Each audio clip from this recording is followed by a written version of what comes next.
Type 2 diabetes can be prevented, arrested, and even reversed with a plant-based diet, something we've known since back in the 1930s.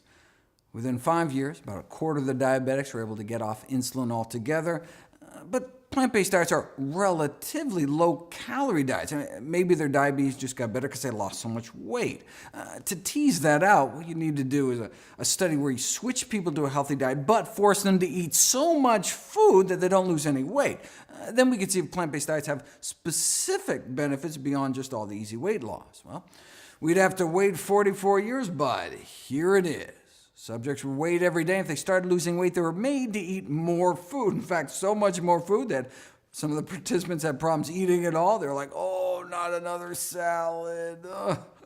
But they eventually adapted, so no significant weight change, despite restricting meat, eggs, dairy, and junk. So with zero weight loss, did a plant-based diet still help? Overall, insulin requirements were cut about 60%, and half the diabetics were able to get off their insulin altogether, despite no change in weight. How many years did that take? No, 16 days. 16 days later. So we're talking diabetics who've had diabetes as long as 20 years, injecting 20 units of insulin a day, and then as few as 13 days later, they're off all their insulin altogether, thanks to less than 2 weeks on a plant-based diet, even with zero weight loss. Diabetes for 20 years and then off all insulin in less than 2 weeks. Diabetes for 20 years because no one had told her about a plant-based diet.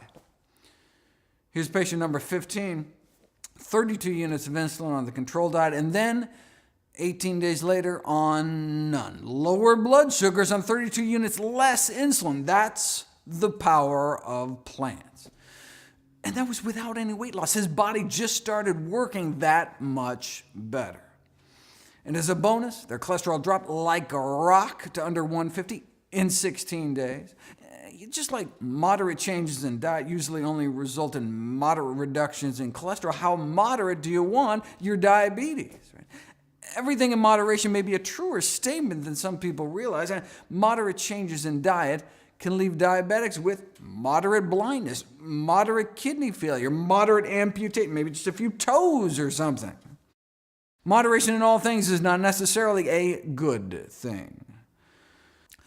Remember that study that purported to show that diets high in meat, eggs, and dairy could be harmful to health as smoking, suggesting that people who eat lots of animal protein are 4 times as likely to die from cancer or diabetes.